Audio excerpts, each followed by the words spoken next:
আল্লাহ আল্লাহ আল্লাহ জবান খুলে আল্লাহ আল্লাহ লা ইলাহা ইল্লাল্লাহ মুহাম্মদ রাসূল আল্লাহ আল্লাহ আল্লাহ রাখে রাতে বার হবে তুই কোন সে রাতের খবর আল্লাহ আল্লাহ আল্লাহ আল্লাহ যেদিন আল্লাহ কাওয়াজি হবে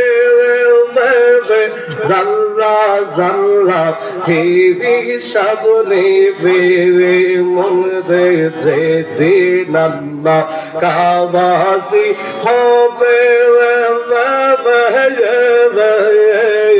জাল্লা জাল্লা হিবি সাবনে বেবে সেই দিন তোমায় কে তো যাবে বলবে সেই দিন তোমায় কে তো যাবে ফুলসে রাতের ফুল আখে রাতে পাল হবে তুই ফুলসে রাতের ফুল আল্লাহ আল্লাহ আল্লাহ আল্লাহ আল্লাহ আল্লাহ আল্লাহ আল্লাহ আল্লাহ আল্লাহ আল্লাহ লা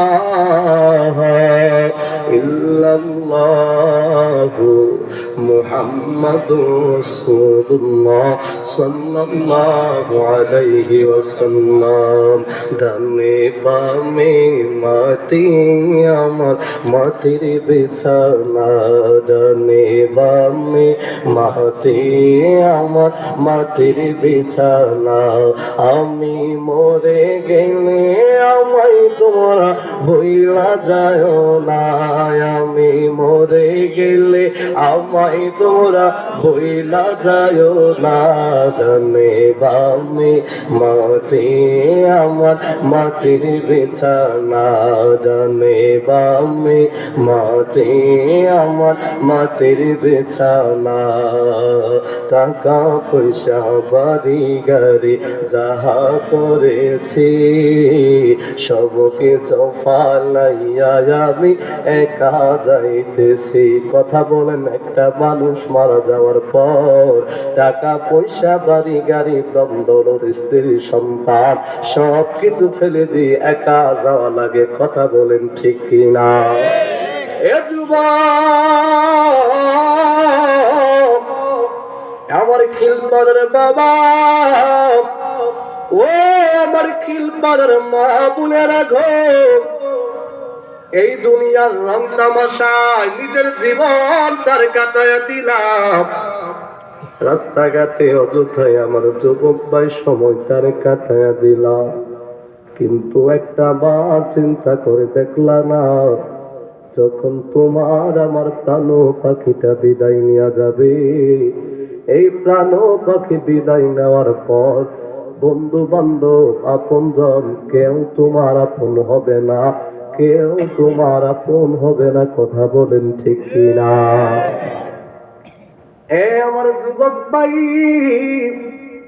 কি মনে করছো তোমার বয়স 30 বছর 20 15 18 বছর তোমার মরার সময় বুঝে এখনো হয় নাই তুমি কি মনে করছো তুমি 70 বছর হায়াত পাইবা তুমি কি মনে করেছো 60 বছর হায়াত পাইবার যুবক কিন্তু না মনে রাখো তোমার মতন আমার মতন অনেক মানুষ মায়ের গর্ভে আসার সাথে সাথে 6 মাস 7 মাসের মাথায় অনেকের প্রাণ বের হয়ে যায় কথা বলেন ঠিক না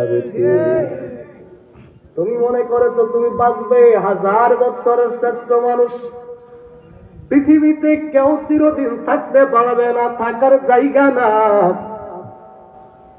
কেউ 1 বছর 6 মাসের কারণে অনেক সন্তান মারা যায় আমি জানি না এই খিলপাড়ার মধ্যে এমন ঘটনা ঘটছে কিনা 1 বছর 6 মাসের সন্তানও অনেক সময় মারা যায় কি যায় না অনেক সময় পেটের ভিতর থেকে সন্তান মৃত প্রসব করা হয় তার মানে বোঝা যায় তুমি 12 বছর 15 20 25 30 40 50 বছর হায়াত পাইলা।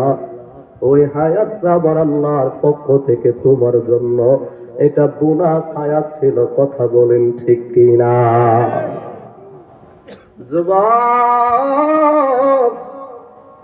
এ যুবক ভাই, আমি তোমার বলি, তুমি আমার কথাটা শুইনা যাও। যুবক, এমন যুবক আছে তারা এখন অব্দি পর্যন্ত রাস্তায় সময় কাটাও, মাইক্রোফোনের আওয়াজ মুসলমানের সন্তানের কানে যায়, কিন্তু মুসলমানের সন্তান রাস্তা দিয়া সময়টা কাটায়া দাও।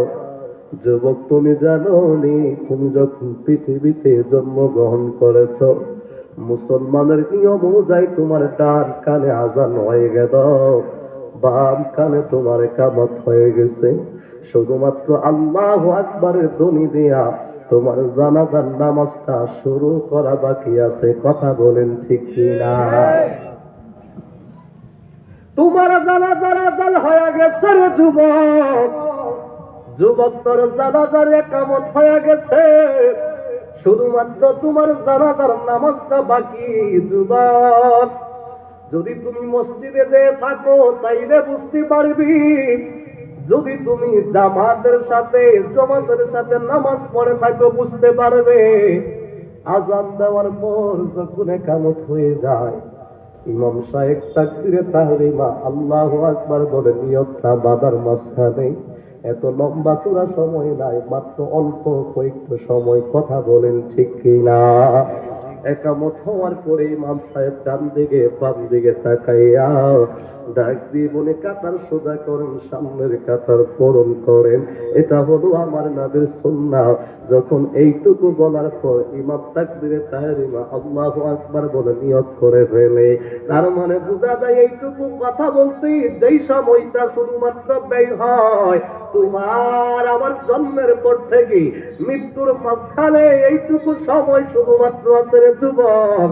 এই জন্য তোর দুইটা পায়ে হাত দিয়ে বলে দিয়ে যায়, আজকের এই খেলবার উদয়পুর, আজকের এই ওয়াজ মাহফিল হয়, যদি একটু সময় তোমার হয় এই জান্নাতের বাগানের ভিতরে ঢুকো। কারণ তুমি মুসলমানের সন্তান, তোমাকে অনেক কিছু ধর্ম সম্পর্কে জানা দরকার। তুমি মুসলমানের সন্তান, আল্লাহ তোমার হিসাব নিবে রে যুবক। আমার আল্লাহ কোরআনে কারীমের মধ্যে জানিয়ে দেয়, পৃথিবীর মানুষ, ও পৃথিবীর মানুষ, আমি আল্লাহ কত মাখলুকাত বানাইলাম। কিতাবের ভাষায় যদি বলতে যায়, আল্লাহ রব্বুল আলামিন 18,000 মাখলুকাত আমার আল্লাহ বানাইছে। আমার আল্লাহর যদি জিজ্ঞাসা করি, মানে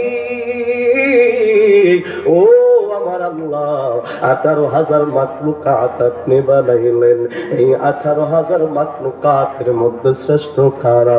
আমরা মনে করি আল্লাহর ফেরেশতারা বুঝি শ্রেষ্ঠ। আমার আল্লাহ কয় না, 18,000 মাখলুকাতের মধ্যে আমার ফেরেশতারা শ্রেষ্ঠ না। জিজ্ঞাসা করে আল্লাহ, তাইলে কারা শ্রেষ্ঠ, কারা সম্মানিত গো আল্লাহ? আল্লাহ জিন জাতিরা বলে সম্মানিত শ্রেষ্ঠ। আল্লাহ কয় না, ও আল্লাহ, তাইলে পৃথিবীতে সব চাইতে বড় বড় প্রাণী আছে, আল্লাহ তারা বলে শ্রেষ্ঠ। আবার আল্লাহ বলবে না, ও আল্লাহ, পৃথিবীর জমিনে ছোট্ট বাড়ি একটা পিপিলিকা, তার বুঝি শ্রেষ্ঠত্ব আল্লাহ কইব না। পৃথিবীতে আমি আল্লাহ 18,000 মাখলুকাত বানাইলাম, এই মাখলুকাতের ভিতরে আমি আল্লাহ যাদেরকে শ্রেষ্ঠত্বের মর্যাদা দিলাম, আমি আল্লাহ যাদেরকে মর্যাদা দিয়া বানাইলাম, তাদের ব্যাপারে আমি আল্লাহ বললাম, খালাকতা কাররামনা বানি আদম, আমি আল্লাহ বড় শ্রেষ্ঠ, বড় সম্মানিত কোন একটা জাতি বানাইলাম। ওই জাতিটার নাম হলো আদম জাতি, ওই জাতিটার নাম হলো মানব জাতি। চিৎকার দিয়া কি বলবেন না সুবহানাল্লাহ?